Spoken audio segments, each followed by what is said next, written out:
نحمده ونصلي على رسوله الكريم وعلى آله الأعلام وأصحابه الكرام أما بعد فقد قال الله تعالى في القرآن العظيم أعوذ بالله من الشيطان الرجيم بسم الله الرحمن الرحيم ألف لام ميم ذلك الكتاب لا ريب فيه هدى للمتقين صدق الله مولانا العظيم وقال نبينا صلى الله عليه وسلم تركت فيكم أمرين لن تضلوا ما تمسكتم بهما كتاب الله وسنة رسول الله صلى الله عليه وسلم صدق صادق الأمين صلى الله عليه وسلم புகழ் அனைத்தும் அல்லாஹ் ஒருவருக்கே உரித்தாக. அவருடைய சாந்தியும் சமாதானமும் சத்திய தூதர் ஹஜ்ரத் ரசூலுல்லாஹி ஸல்லல்லாஹு அலைஹி வஸல்லம் அவர்களிடம் அன்னாருடைய வாழ்க்கை வழிமுறைகளை அப்படியே பின்பற்றிய சத்திய சஹாபாக்கள், தாபீன்கள், தபா தாபீன்கள், நல்லவர்கள் நமவர்கள் அனைவர் மீது உரித்தார்கள். அன்புமிக்க பெரியோர்களே, சபைக்குரிய அல்லாஹ்வின் நல்லடியார்களே, கடந்த சில தினங்களுக்கு முன்பாக மத்திய கிழக்கு நாடுகளில் ஒன்றான ஈரானுக்கும் அமெரிக்க இஸ்ரேலிய கூட்டு படைகளுக்கும் மத்தியில் நடைபெற்ற சண்டையில் ஈரான் நாட்டினுடைய அரசியல் ரீதியாகவும் மத ரீதியாகவும் உச்சபட்ச அதிகாரத்தை கொண்டிருக்கிற அந்த நாட்டினுடைய சுப்ரீம் லீடர் என்று அழைக்கப்படக்கூடிய ஆயத்துல்லா அலி காமினி அவர்கள் கொலை செய்யப்பட்டார்கள் என்பதை நாம் எல்லாம் அறிந்திருக்கிறோம். அமெரிக்க அரசாங்கத்தினுடைய நயவஞ்சகத்தனமான இந்த தாக்குதல் உலக அளவில் மிகப்பெரிய சர்ச்சையை எழுப்பியிருப்பதையும் நாம் அறிந்திருக்கிறோம். ஏனென்றால் அமெரிக்காவிற்கும் இஸ்ரேலுக்கும் இடையில், இஸ்ரேலுக்கும் ஈரானுக்கும் இடையில் அணுஆயுதங்களை தயாரிப்பது, அதை பயன்படுத்துவது உள்ளிட்ட பல்வேறு விஷயங்கள் பேச்சுவார்த்தைகளின் மூலமாக தீர்க்கப்பட வேண்டும் என்ற அடிப்படையில் இரண்டு கட்டமாக அதனுடைய பேச்சுவார்த்தைகள் நடைபெற்று அது முடிவை எட்டப்படாத நிலையில் மூன்றாவது கட்டமாக ஜெனீவாவில் வைத்து இஸ்ரேலுக்கும் ஈரானுக்கும் மத்தியில் நடைபெற்ற அந்த பேச்சுவார்த்தை முடிவுறாத நிலையில் நடைபெற்றுக் கொண்டிருந்த நிலையிலேயே ஈரானுடைய நாட்டிற்குள் அதனுடைய இறையாண்மைக்கு எதிராக அத்துமீறி நடத்தப்பட்ட அந்த தாக்குதலில் ஷாமினி கொலை செய்யப்பட்டிருக்கிறார் என்பதை நாம் எல்லாம் அறிந்திருக்கிறோம். பொதுவாகவே இந்த விஷயத்தில் அந்த தாக்குதல் நடைபெற்றதற்கு பிறகு இந்த நிமிடம் வரை அங்கே நடைபெற்றுக் கொண்டிருக்கின்ற பல்வேறு போர்க்களம் சம்பந்தமான காட்சிகளையும் செய்திகளையும் ஊடகங்களின் வழியாக நாம் பார்த்து வருகிறோம். இந்த நேரத்தில் இந்த போர் சம்பந்தமான சில அடிப்படை விஷயங்களை நாம் உள்வாங்கிக் கொள்வது பொருத்தமாக இருக்கும் என்று நினைக்கின்றேன். ஏனென்றால் இஸ்லாமிய சமூகத்திற்கு மத்தியில் இந்த போரை குறித்து ரெண்டு முரண்பட்ட பார்வைகள் இருப்பதை பரவலாக நாம் பார்க்க முடிகிறது. என்ன பார்வை இருக்கிறது என்றால், ஒரு பிரிவினர் சொல்கிறார்கள் ஈரானுடைய அதிபர் கொலை செய்யப்பட்டது, அது நியாயமானதுதான், அது கொலை செய்யப்பட்டதற்காக எந்த விதமான அனுதாபத்தையும் நாம் வெளிப்படுத்துவது கூடாது, இது இஸ்லாத்திற்கு முரணானது என்று ஒரு பிரிவினரும், இல்லது இது இஸ்லாமிய அடிப்படையில் அவருடைய கொலை கண்டிக்கத்தக்கது, அதோடு மட்டுமல்லாது இப்பொழுது அதற்கு பிறகு நடைபெறுகிற தாக்குதல்களில் இஸ்ரேலும் அமெரிக்காவும் வாங்கியிருக்கிற அடி இருக்கிறதா, அது உண்மையிலேயே இஸ்லாமிய அடிப்படையில் கொண்டாடப்பட வேண்டிய ஒரு விஷயம் என்பதாகவும் ரெண்டு முரண்பட்ட கருத்துக்களை சகோதரர்கள் பகிர்ந்து கொண்டிருப்பதை நாம் பார்க்கிறோம். ஈரானுக்கு ஏற்பட்ட இந்த அடி, அதாவது ஈரானை பொறுத்தவரையில் இந்த சண்டையிலே அவர்களுக்கு பலத்த அடி என்று சொல்வதாக இருந்தால், ஒன்று அந்த நாட்டினுடைய சுப்ரீம் லீடர் கொலை செய்யப்பட்டிருக்கிறார். அதுவும் சண்டை தொடங்கிய ஒரு சில மணி நேரங்களிலேயே அவர் கொலை செய்யப்பட்டிருக்கிறார். இது ஒரு பெரிய அடியாக ஈரானுக்கு பார்க்கப்படுகிறார். அதற்கு அடுத்தபடியாக உலகமெல்லாம் இப்படியும் நடக்குமா என்று, இவ்வளவு பெரிய கல்விக்காரர்களா என்று எண்ணுகிற அளவிற்கு அங்குள்ள ஒரு பெண்கள் பாடசாலையிலே வீசப்பட்ட அந்த ஆயுதங்கள் 150க்கும் மேற்பட்ட பச்சிளம் குழந்தைகள் கொலை செய்யப்படுவதற்கு காரணமாக அமைந்திருந்தது. அது ஒரு மிகப்பெரிய அடி. அவர் பகையை கொலை செய்யப்பட்டதோடு மட்டுமல்லாது, அந்த நேரத்தில் ஈரானுடைய மிக முக்கியமான பொறுப்பில் இருந்த பாதுகாப்புத்துறை சார்ந்த அதிபர்களும் அதிகாரிகளும் அந்த நேரத்தில் கொலை செய்யப்பட்டது ஈரானுக்கு ஏற்பட்ட மிகப்பெரிய நிதி. அதோடு மட்டுமல்லாது, இப்பொழுது இந்தியாவிற்கு வந்துவிட்டு ஈரானுக்கு சென்று கொண்டிருந்த கப்பலிலே பயணித்துக் கொண்டிருந்த 100க்கும் மேற்பட்ட கப்பற்படை கடற்படை மாலுமிகள் அதிலே அமெரிக்க கப்பலால் தாக்கப்பட்டு அவர்கள் உயிரிழந்திருக்கிறார்கள் என்று ஈரானுக்கு அடுத்தடுத்து சில அடிகள் ஏற்பட்டிருந்தாலும் கூட, இவைகள் எல்லாவற்றையும் நீக்கி வைத்து பார்த்தால் அமெரிக்காவிற்கு மிகப்பெரிய மரண அடியை ஈரான் கொடுத்திருக்கிறது என்பதுதான் உண்மை. அது எப்படிப்பட்ட தாக்குதலாலும் பார்த்துக் கொண்டுதான் இருக்கிறோம். அரபு நாடுகள் எல்லாம் அவர்களுக்கு சப்போர்ட் செய்து கொண்டிருந்தது. அமெரிக்காவுடைய படைத்தளங்கள் என்பது அரபு நாட்டின் எல்லா பகுதிகளிலேயும் அமைக்கப்பட்டிருந்த அமெரிக்கா நேரடியாக ஈரானை தாக்குவது அவ்வளவு சாதாரண விஷயம் அல்ல. இஸ்ரேலில் இருந்து தாக்க வேண்டும்.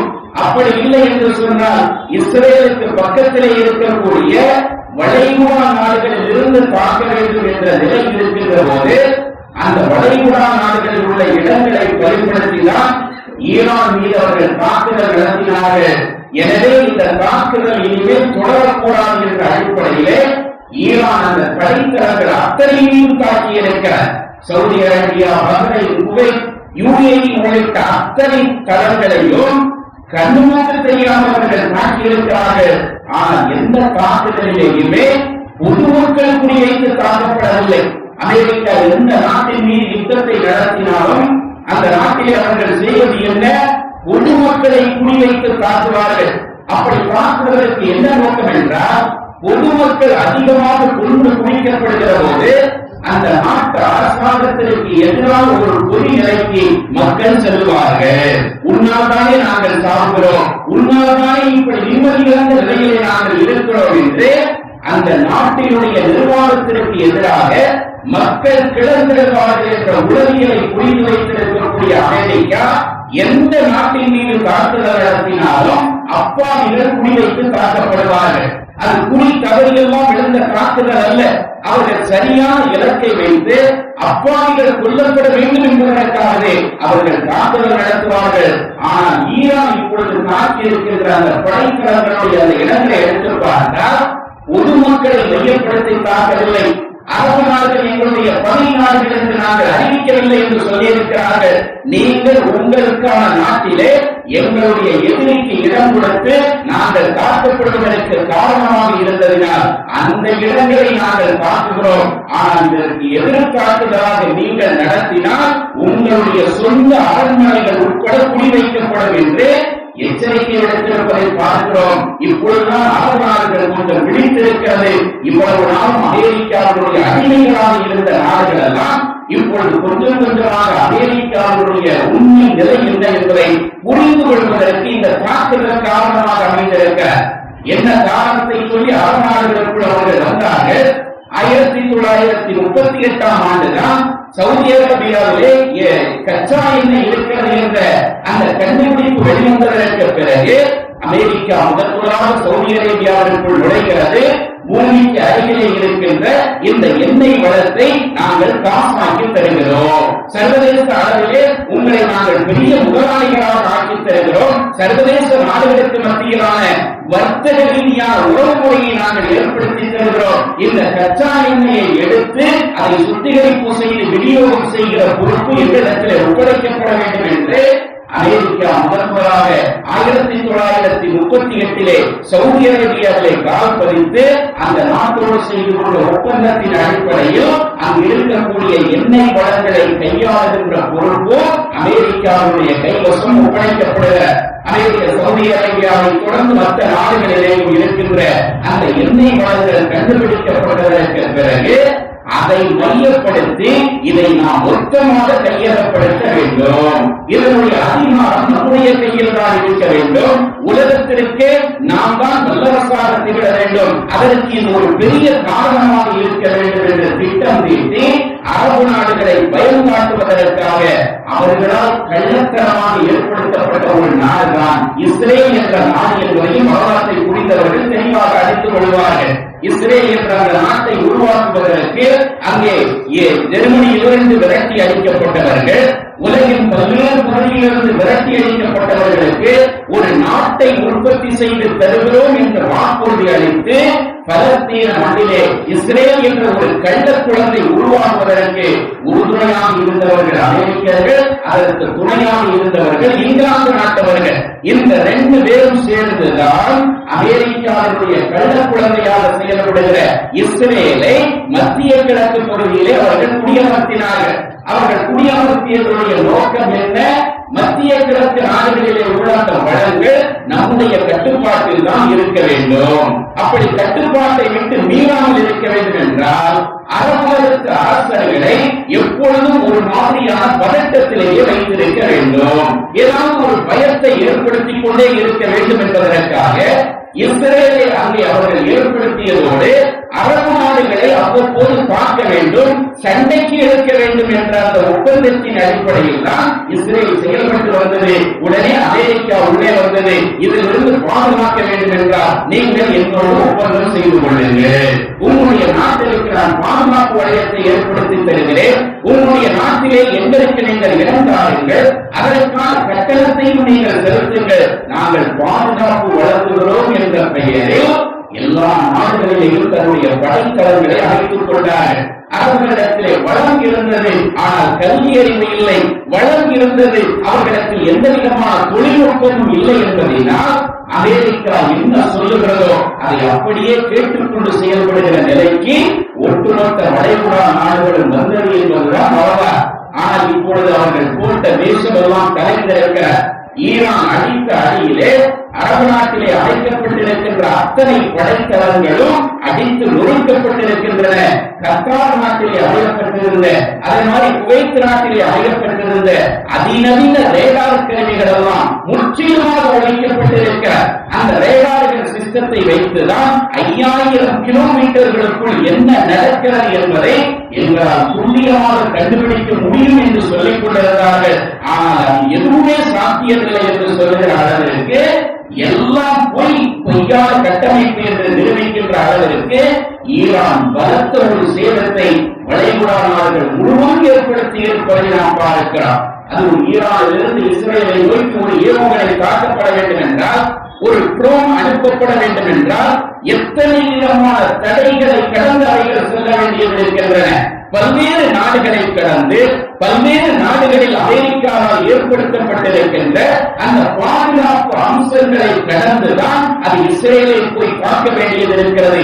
அத்தனை தடைகளையும் மீறி இஸ்ரேலை அதை துல்லியமாக காட்டிக் கொண்டிருக்கிறது என்று சொன்னால் எவ்வளவு அதிநவீனமான தொழில்நுட்பத்தையும் ஆயுதத்தையும் ஈரான் தன் கையிலே வைத்திருக்கிறது என்பதை பார்த்து உலகமே இன்று அதிர்ந்து போய் நிற்க அமெரிக்காவைத்தானே மிகப்பெரிய வல்லரசாக நினைத்துக் கொண்டிருந்தோம்.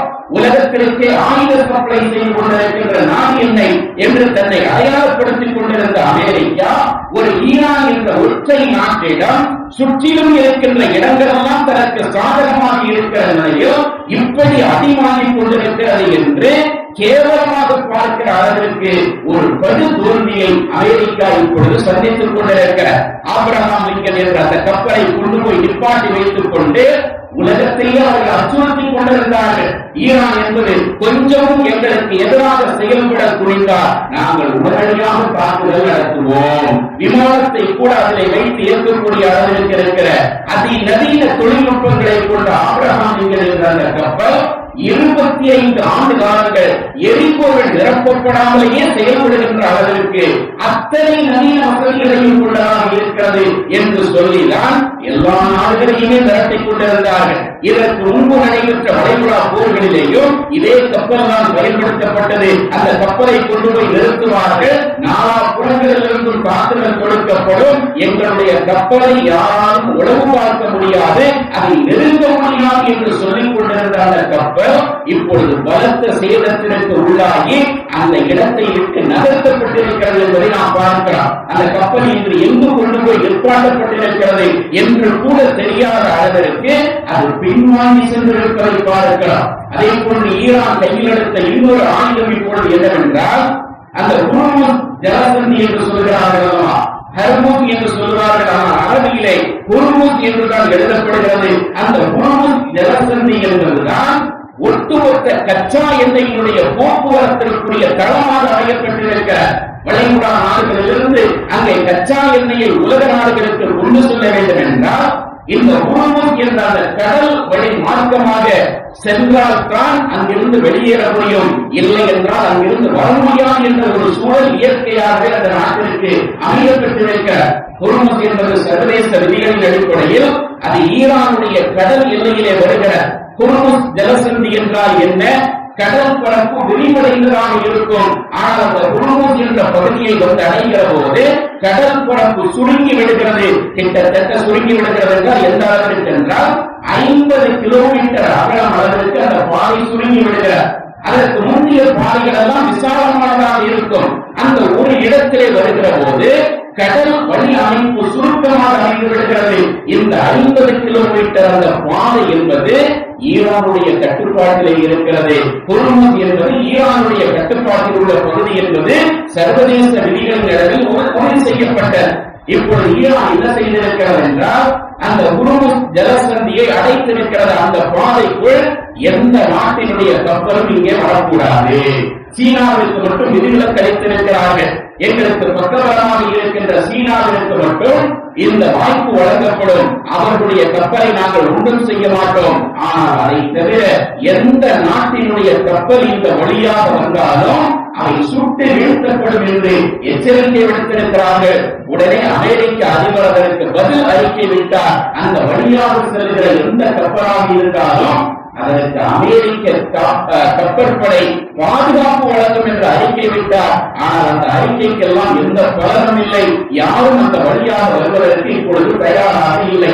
ஆனால் சர்வதேச அளவிலே 20% கச்சா எண்ணெயினுடைய வரவு அந்த வழியாகத்தான் வந்து கொண்டிருக்கிறது.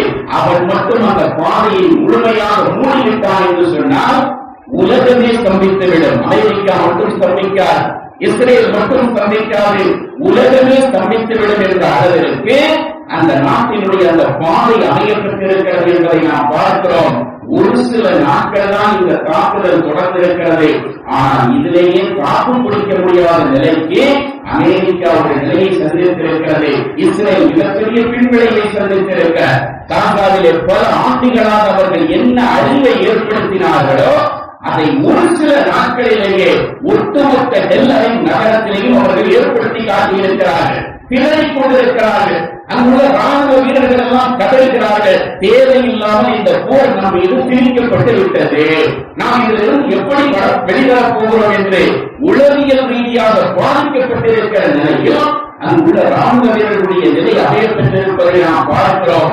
ஆக எது எப்படி இருந்தாலும் இவ்வளவு நாளும் இந்த உலகமே எதிர்பார்த்துக் கொண்டிருந்த ஒரு நிகழ்வு இப்பொழுது நடந்து கொண்டிருக்க அமெரிக்காவை எதிர்ப்பதற்கு ஒரு சக்தி வராதா? இஸ்ரேல் என்பது அரபு மண்ணிலிருந்து துடைத்தறியப்படாதா என்று உலகமே எதிர்பார்த்துக் கொண்டிருந்த ஒரு நிகழ்வு இப்பொழுது நடந்தேறிக் கொண்டிருக்க போர்களுடைய இறுதிக்கட்டம் வெற்றியாகவும் இருக்கலாம், தோல்வியாகவும் இருக்கலாம், வேறு விஷயம். யார் வேண்டுமானாலும் ஜெயிக்கலாம், யார் வேண்டுமானாலும் தோற்கலாம். இந்த உலகம் வரலாறு என்பது மேலிருப்பவன் கீழையும் கீழிருப்பவன் மேலையும் வருவதாக அடிப்படையிலே சுழற்சி அடிப்படையில் தான் கட்டமைக்கப்பட்டிருக்கிறது. ஆனால் வெற்றி தோல்வி எப்படி வேண்டுமானாலும் இருந்துவிட்டு போகட்டும். இப்போதைய நிலை என்ன என்று பார்த்தால் அமெரிக்கா பலத்த ஒரு பின்னடைவை சந்தித்திருக்கிறது, இஸ்ரேல் மிகப்பெரிய சேதத்தை சந்தித்திருக்கிறது என்பது மட்டும் ஒரு மகிழ்ச்சியான செய்தியாக இருக்கிறது. இந்த நேரத்தில் நான் ஆரம்பத்தில் சொன்னதை போன்று நம்முடைய இஸ்லாமிய சகோதரர்கள் இந்த போரினுடைய நிகழ்வுகள், இந்த போரினுடைய அடுத்தடுத்த கட்ட நகர்வுகளை நாம் எப்படி பார்ப்பது என்பதை சரியாக புரிந்து கொள்ள வேண்டும். சில பேர் சொல்லுகிறார்கள், ஈரான் என்பது ஒரு ஷியா நாடு, அது இஸ்லாத்திற்கும் அவர்களுக்கும் சம்பந்தம் இல்லாத கொள்கையை கொண்ட நாடு. உண்மைதான், அது எந்த மாற்று கருத்தும் கிடையாது. ஈரான் என்பது சுன்னத் வல் ஜமாஅத்தினுடைய கொள்கையை பின்பற்றுகின்ற நாடு அல்ல, அது ஷியா கொள்கையை பின்பற்றக்கூடிய நாடு. இஸ்லாமிய அடிப்படை தத்துவங்களில் அவர்களுக்கும் நமக்கும் மத்தியில் நிறைய முரண்பாடுகள் இருக்கிறது, அது எந்த மாற்று கருத்தும் கிடையாது. ஆனால் இந்த போர் விஷயத்திலே இந்த மாதிரியான பார்வையோடு அதை நாம் பார்க்க வேண்டுமா என்பதைத்தான் இங்கே நாம் விளங்கிக் கொள்வதற்கு கடமைப்பட்டிருக்கிறோம். இஸ்லாமிய கண்ணோட்டத்தில் இதை நாம் எப்படி பார்ப்பது என்றால், திருக்குர்ஆன் இதற்கு ஒரு தெளிவான வழிகாட்டுதலை தெரிகிறது. அதை ஏற்கனவே சொல்லி இருக்கிறேன், இருந்தாலும் நினைவூட்டுவதற்காக ஒரு சில நிமிடங்களை நான் சொல்லி முடித்து விடுகிறேன். பெருமானாருடைய காலத்திலே அன்றைய இரட்டை வல்லரசுகளாக இருந்த ரோமாபுரி, பாரசீகம், இந்த ரெண்டு சாம்ராஜ்யத்திற்கு மத்தியில் அவ்வப்போது சண்டைகள் நடைபெற்றுக் கொண்டே இருக்கும். பாரசீகம் என்றால் இப்பொழுது ஈரான் என்று சொல்லுகிறோம் அல்லவா, இதற்குத்தான் பாரசீகம் என்று பண்டைய காலத்தில் அழைக்கப்பட்ட. இப்படி இந்த பாரசீகம் என்பது மிகப்பெரிய வல்லரசு, இன்னொரு புறத்திலே கிறிஸ்தவ சாம்ராஜ்யம், ரோமாபுரி சாம்ராஜ்யம், இது ஒரு மிகப்பெரிய வல்லரசு. ரெண்டு பேருக்கு மத்தியில் அவ்வப்போது சண்டைகள் நடைபெறும். அப்படி இருக்கிற போது ரசூலுல்லாஹ் மக்காவிலே இருக்கின்ற நிலையிலே ஒரு கட்டத்திலே இந்த ரெண்டு சாம்ராஜ்யங்களுக்கு மத்தியிலே நடைபெற்ற ஒரு முக்கியமான போர்க்களத்தில் ரோமாபுரி தோற்று போய்விட்டது. பாரசீகத்துடைய கை ஓங்கி விடுகிறார். பாரசீகம் என்றால் இப்பொழுது இருக்கிற ஈரான், ஈரானுடைய கை ஓங்கி விடுகிறது. ரோமாபுரி தோற்கடிக்கப்படுகிறார். இப்படி தோற்கடிக்கப்பட்டவுடன் மக்காவிலே உள்ள காபிர்கள் பாரசீகர்களுடைய வெற்றியை சந்தோஷமாக கொண்டாடினார்கள். கவனமாக இந்த வரலாற்றை கேட்க வேண்டும். மக்காவிலே உள்ள காபிர்கள் பாரசீகத்தினுடைய வெற்றியை சந்தோஷமாக கொண்டாடினார்கள். ரோமாபுரியினுடைய தோல்வியை அவர்கள் ரொம்ப கேவலமாக பேசினார்கள். ஏன் அப்படி பேசினார்கள்? ஏன் அப்படி சந்தோஷப்பட்டார்கள்? ரெண்டு பேருக்கு மத்தியிலே என்ன சம்பந்தம் என்றால், அந்த போர்க்களத்திற்கும் மக்காவிற்கும் எந்த சம்பந்தமும் கிடையாது. இப்பொழுது ஈரானுக்கும் இஸ்ரேலுக்கு மத்தியிலே நடைபெறுகிற போர்க்களத்திற்கு நமக்கு ஏதாவது சம்பந்தம் இருக்கிறதா? எந்த நேரடியான சம்பந்தமும் கிடையாது. அமெரிக்காவிற்கும் ஈரானுக்கும் சண்டை நடந்தால் நமக்கு ஏதாவது நேரடி தொடர்பு இருக்கிறதா? எந்த சம்பந்தமும் கிடையாது என்ற அடிப்படையில் மக்காவாசிகள் பாரசீகர்களுடைய வெற்றியை கொண்டாடினார்கள். ரோமாபுரியினுடைய வீழ்ச்சியை அவர்கள் ஏளனமாக பேசினார்கள். ஏன் அப்படி பேசினார்கள் என்றால், கொள்கை ரீதியாக கொஞ்சம் ஒத்துப்போகின்ற ஒரு நிலை இருந்தது. என்ன நிலை இருந்தது என்றால், ரோமாபுரி மக்கள் கிறிஸ்தவ மார்க்கத்தை பின்பற்றுபவர்கள், அவர்கள் அல்லாஹ்வை கடவுளாக ஏற்றுக்கொண்டவர்கள். அதற்கு அடுத்து இயேசுநாதரை கடவுளாக ஏற்றுக்கொண்டாலும் கூட ஓரளவிற்கு ஏகத்துவத்தினுடைய அந்த கொள்கைக்கு ஒத்து போனவர்கள். பாரசீகர்களுடைய கொள்கை என்ன? அவர்கள் நெருப்பு வழங்கிகளாக இருந்தார்கள் அந்த காலகட்டத்திலே. அதற்கு பிறகு இஸ்லாத்திற்கு வருகிறார்கள். இஸ்லாத்திற்கு வந்ததற்கு பிறகு ஷியா என்ற பிரிவை அவர்கள் மாறிவிடுகிறார்கள், அது வேறு விஷயம். ஆனால் பெருமானாருடைய காலத்திலே அவர்கள் நெருப்பு வணங்கிகளாக இருந்தார்கள், தெளிவான முஸ்லிம்களாக இருந்தார்கள். அதனால்தான் மக்களுக்கு காப்பீர்கள் அவர்களுடைய வெற்றியை சந்தோஷமாக கொண்டாடினார்கள். நாம் சிலைகளை வணங்கக்கூடியவர்களாக இருக்கிறோம், இணை கற்பிக்கக்கூடியவர்கள் என்று சொல்லப்படுகிறோம். அதே மாதிரிதான் நெருப்பு வழங்கிகளான பாரசீகர்களும் நெருப்பை வணங்கக்கூடியவர்களாக, இணை கற்பிக்கக்கூடியவர்களாக இருக்கிறார்கள். ஆனால் வேதம் கொடுக்கப்பட்ட ரோமாபுரி மக்கள் இந்த யுத்தத்திலே தோல்வியை சந்தித்திருக்கிறார்கள். எனவே எங்களுடைய சகோதரர்கள் வெற்றி பெற்றிருக்கிறார்கள். இணை வைப்பு என்ற அர்த்தத்திலே அந்த தொடர்பிலே அவர்கள் எங்களுக்கு சகோதரர்களாக இருக்கிறார்கள். வேதக்காரர்கள் என்ற தொடர்பிலே ரோமாபுரி மக்கள் முஸ்லிம்களுக்கு தொடர்புடையவர்களாக இருக்கிறார்கள். அதனால் எங்களுடைய சகோதரர்கள் வெற்றி பெற்று விட்டார்கள். அதனால் உங்களுக்கும் எங்களுக்கும் மத்தியிலே சண்டை வந்தால் எங்களுடைய கைதான் ஓங்கும் என்பதற்கு இது ஒரு எடுத்துக்காட்டாக இருக்கிறது என்ற அடிப்படையில் இந்த வெற்றியை அவர்கள் சந்தோஷமாக கொண்டாடினார்கள். இந்த செய்தி பெருமானாரிடத்திலே வந்து சொல்லப்படுகிற அல்லாஹ்வுடைய தூதரே, இந்த மாதிரி ரோமாபுரி தோற்கடிக்கப்பட்டு பாரசீகத்தினுடைய கை ஓங்கியதை எண்ணி மக்காவாசிகள் மகிழ்ச்சியாளரான தோழிலை கொண்டாடுகிறார்கள் என்று சொன்னவுடன் அல்லாஹ் தஆலா அப்பொழுது ஒரு சில வசனங்களை அதற்கு பதிலாக இறக்கி வைக்கிறான். சமூகம் புரிந்து கொள்ள வேண்டிய செய்திகள் அதிலே இருக்க.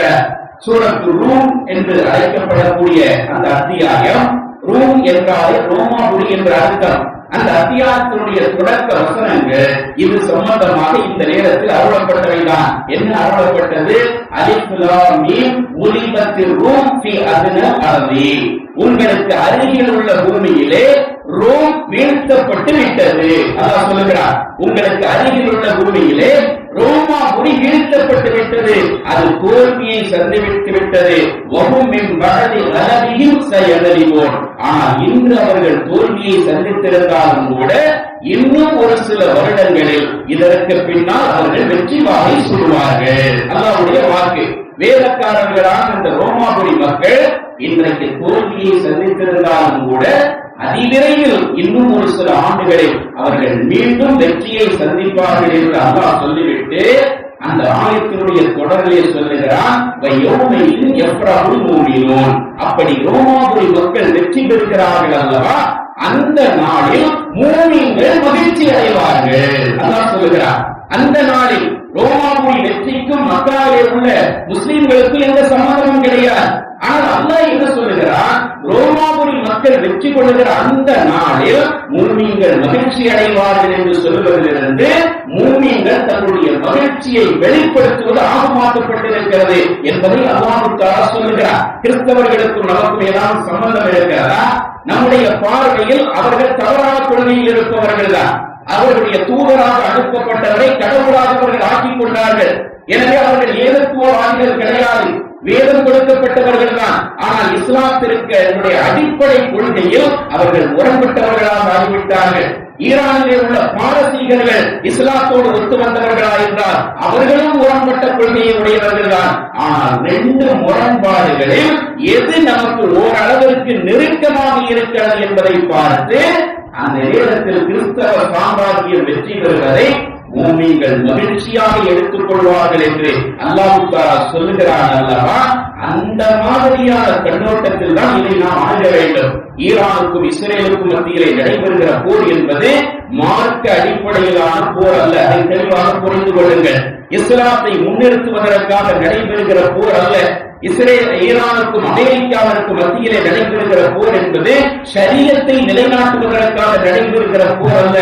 மாறாக அவை அனைத்துமே எண்ணெய் வளங்களை மையப்படுத்தி நடைபெறுகிற போர்க்களங்கள் தான். இந்த எண்ணெய் வளங்களை யார் கையகப்படுத்துவது, யாருடைய தலைமையில் இவைகள் இயங்குவது என்பதற்கு மத்தியில் நடைபெறுகிற போராட்டம் தானே தவிர இஸ்லாமிய அடிப்படையிலான போராட்டம் என்ற அடிப்படையில் நாம் ஆதரிக்கவில்லை. ஆனால் இந்த போராட்டம் உலக ரீதியான போராட்டமாக இருந்தாலும் கூட நியாயம் யார் பக்கம் இருக்கிறது என்று நிற்க வேண்டிய கடமை நமக்கு இருக்க. அல்லாஹ் திருக்குர்ஆனிலே அதைத்தானே சொல்கிறான், உங்களுக்கு எதிராக இருந்தாலும் உங்களுடைய சகோதரர்கள் உறவினர்களுக்கு எதிராக இருந்தாலும் நீங்கள் நியாயத்தின் பக்கம் நில்லுங்கள் என்று அல்லாஹ் தஆலா சொல்கிறார். இந்த இடத்தில் நியாயம் யார் பக்கம் இருக்கிறது என்று நாம் பார்க்க வேண்டுமே தவிர இவர் சரியானவரா, அவருடைய கொள்கை என்ன, அந்த கொள்கை இஸ்லாத்திற்கு ஒத்து வந்ததா, இந்த கொள்கை இஸ்லாத்திற்கு ஒத்து வராததா என்பதை பார்க்க வேண்டிய நேரம் இதுவல்ல. யார் நியாயத்தின் பக்கம் இருக்கிறார்கள், யாருடைய இடத்தில் சரியான நடவடிக்கைகள் இருக்கிறது என்பதை பார்த்துதான் முஸ்லிம்கள் தன்னுடைய உணர்வுகளையும் மகிழ்வுகளையும் வெளிப்படுத்த வேண்டிய நிலை இருக்கிறது என்பதை இந்த நேரத்தில் நாம் புரிந்து கொள்வதற்கு கடமைப்பட்டிருக்கிறோம். சென்ற ரமலானில் எல்லாம் பலஸ்தீன மக்கள் என்ன மாதிரியான நரக வேதனையை அனுபவித்துக் கொண்டிருந்தார்கள். அந்த மக்கள் பட்ட கஷ்டத்தை எல்லாம் உலகம் பார்த்துக் கொண்டுதான் இருந்த எவ்வளவு கொடூரமான நிகழ்வில் ஒவ்வொரு ரமலான் அவர்களுக்கு கடந்து கொண்டிருந்தது. ஆனால் இன்றைய தினம் உண்மையிலேயே அவருடைய உள்ளத்தில் ஒரு வகையான மகிழ்ச்சி தாண்டவமாகும் என்பதில் எந்த விதமான சந்தேகமும் இல்லை.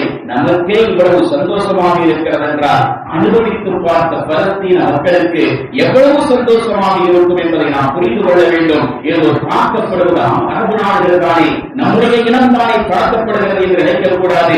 அவர்களுக்கு அல்லாஹ் தஆலா இதன் மூலமாக ஒரு பாடத்தை கொடுக்க விரும்புகிறான் என்று நாம் எண்ணிக்கொள்ள வேண்டும். உங்களுடைய விரோதிகளை நீங்கள் உங்களுடைய நண்பர்களாக ஆக்கிக் கொள்ளாதீர்கள் என்று குர்ஆன் பல இடங்களில் பேசுகிறது. அந்த அடிப்படையில் ஒட்டுமொத்த இஸ்லாமிய சமுதாயம் இந்த உலகத்தின் எந்த மூலையில் எப்படி சீரழிந்தாலும் பரவாயில்லை, எங்களுக்கு ராஜபோகமான வாழ்க்கைதான் முக்கியம் என்று வாழ்ந்து கொண்டிருந்த வளைகுடா நாட்டினுடைய ஆட்சியாளர்களுக்கு இது மிகப்பெரிய மரண அடியாகவும் அவர்கள் அடுத்த காலகட்டங்களில் தன்னுடைய நடவடிக்கைகளை மாற்றி அமைத்துக் கொள்வதற்கான ஒரு சூழல் ஏற்படுவதற்கு காரணமாகவும் இது அமைவதற்கு வாய்ப்பு இருக்கிறார். இப்பொழுதுதான் அரபு நாட்டினுடைய பல்வேறு தலைவர்கள் அறிக்கைகள் விட்டிருக்கிறார்கள். அமெரிக்கா எங்களுடைய நாட்டிலே களம் அமைத்திருப்பது எங்களை பாதுகாப்பதற்கு என்று நாங்கள் நினைத்திருந்தோம். ஆனால் இப்பொழுதுதான் புரிகிறது, அது இஸ்ரேலை பாதுகாப்பதற்காகத்தான் களங்கள் அமைத்திருக்கிறது. அரபு நாடு வெளிப்படையாகவே சொல்கிறது. மன்னர் சல்மானுடைய மகன் கூட அதை தெளிவாக வெளிப்படுத்தி இருப்பதை நாம் பார்க்கிறோம். இதுவெல்லாம் அவர்களுக்கு ஒரு பாடம். நம்மை பகடைக்காயாக வைத்து இவர்கள் நம்மை பலிகளாக ஆக்க பார்க்கிறார்கள் என்று புரிந்து கொள்வதற்கான ஒரு பாடமாக அமையப்பட்டிருக்கிறார். சவுதியினுடைய பெட்ரோல் சுத்திகரிப்பு நிலையங்களில் மிகப்பெரிய சுத்திகரிப்பு நிலையமாக இருக்கக்கூடிய அராம்கோவின் மீது தாக்குதல் நடத்தப்பட்டிருக்கிறது. அந்த தாக்குதல் ஈரான் தான் நடத்தி இருக்கும் என்று எண்ணிக்கொண்டிருக்கிற போதே இஸ்ரேல் வசமாக மாட்டிக்கொண்டது. அவர்களே அந்த தாக்குதலை நடத்திவிட்டு இஸ்ரேலின் மீது பலி கொண்டிருக்கிறார்கள். காரணம் என்னவென்றால் சவுதி அரேபியாவிற்கும் இஸ்ரேலுக்கும் மத்தியில் நேரடியான யுத்தம் மூட வேண்டும் என்ற காரணத்தை வைத்திருக்கிறார்கள். அதே மாதிரி கத்தாரிலே அது மாதிரியான செயல்பாடுகளில் ஈடுபட போய் அங்குள்ள நாட்டினுடைய உளவாளிகள் கையுறவுமாக இப்பொழுது சிக்கியிருக்கிறார்கள். அரபு நாடுகளிலே இவர்கள் போட்ட வேஷம் கொஞ்சம் கொஞ்சமாக கலைந்து கொண்டிருக்கிறது. அரபு நாட்டிலிருந்து தூதரகங்கள் எல்லாம் இழுத்து மூடப்பட்டு அவர்களுடைய நாட்டிற்கு அவர்கள் ஊறி இருப்பதை நாம் பார்க்கிறோம். ஆக எது எப்படியோ வெற்றி தோல்வி என்பது எந்த அணிக்கு அழைப்பு பெற்றாலும் பரவாயில்லை, அல்லாஹ்வுடைய நாட்டப்படி அது நடக்கும். இதுவரை நடந்த நிகழ்வுகள் என்பது இந்த உலகத்திற்கு பல்வேறு விதமான பாடங்களை கற்பித்துக் கொண்டிருக்கிறது என்பதை மட்டும் நாம் புரிந்து கொள்வதற்கு கடமைப்பட்டிருக்கிறோம். எல்லாம் அல்லாஹ் தஆலா அதிவிரைவில் இந்த போரினுடைய பதட்டத்திலிருந்து நிம்மதியான சூழல் திரும்புவதற்கும் இந்த போரினுடைய பல்வேறு கட்ட நிகழ்வுகளில் இருந்து ஒட்டுமொத்த இஸ்லாமிய சமுதாயமும் குறிப்பாக வளைகுடா நாடுகளிலே அமையப்பட்டிருக்கிற இஸ்லாமிய அரசாங்கங்கள் தங்களுடைய உண்மையான நிலை என்பதை புரிந்து கொள்வதற்குரிய வாய்ப்பாக அல்லாஹ் தஆலா இதை ஆக்கியருள் புரிவானாக. அஸ்ஸலாமு அலைக்கும் வரஹ்மத்துல்லாஹி வபரகாத்துஹு.